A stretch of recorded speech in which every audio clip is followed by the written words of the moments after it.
Get ready to raise the dead. On this edition, we're resurrecting the Willies, actor Brian Peck's lone entry in the director's chair.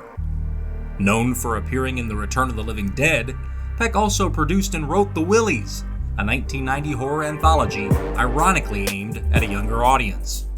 More on that unfortunate irony later. A prologue establishes the framing device, a campout between two brothers and their older cousin. They're trying to gross each other out with tall tales presented in short vignettes. First, a customer gets served a deep-fried rat at a chicken joint. Next, an old man dies of fright on a haunted amusement ride. And finally, a woman dries her poodle in a microwave with explosive results. Cousin Michael then delivers the first long-form tale. It features Danny Hollister, an awkward elementary school student, bullied by his classmates and ridiculed by his teacher. Mr. Jenkins, the janitor, seems to be his only friend. He sets Danny's mind at ease and assures him that bad apples usually get what's coming to them. Arriving late to class, Danny asks Miss Titmarsh to be excused to the restroom. After receiving her permission and spite, Danny arrives to find one stall out of order and the other home to a monster. When Danny tries to tell Titmarsh, she sees that he's wet himself and sends him back to clean up. He reluctantly returns under Titmarsh's watchful eye, hoping to find Mr. Jenkins. Instead, Danny finds what appears to be his decapitated body and runs back out with the monster still lurking in the stall. Titmarsh then accompanies him in to discover nothing out of the ordinary. She begins chastising him when the monster suddenly emerges from an overhead vent and pulls her into the ceiling.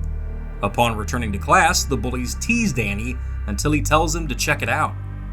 When they enter, Danny blocks the door with a water fountain, and the monster lays waste to them. Danny walks off in relieved disbelief, while the monster reapplies his Mr. Jenkins disguise in an overhead crawl space. With Michael's tale complete, it's the brothers' turn to tell the strange fate of Gordy Belcher. Gordy's a mean-spirited outcast who spends his free time picking the wings off flies and displaying their bodies in macabre dioramas.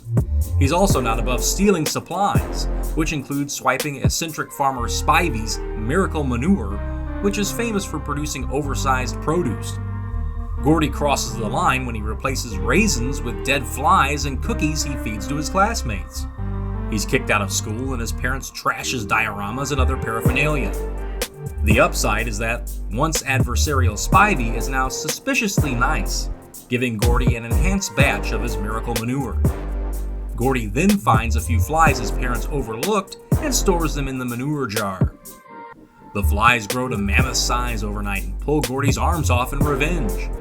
With the tales told, the boys dispute each other's validity. Michael asserts that his story is true, as it was told to him by his father, who worked at several schools and actually knew Jenkins. Just then Uncle Henry comes to check on the boys. Michael asks his dad to prove it. Henry obliges by pulling off his mask, revealing the monster from Michael's tale. A tame attempt at an EC comic-style anthology, The Willies assembles a wonderful cast, including Sean Astin as Michael.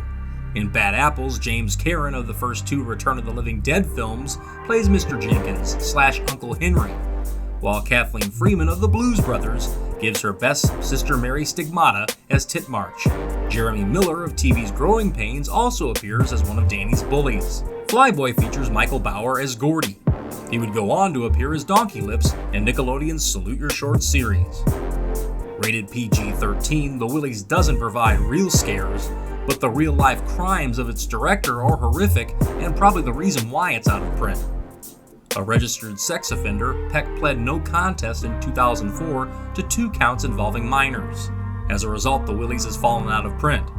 Understandably, no company wants to promote Peck, but it would be nice to separate artist from art and release the film on Blu-ray or offer streaming access.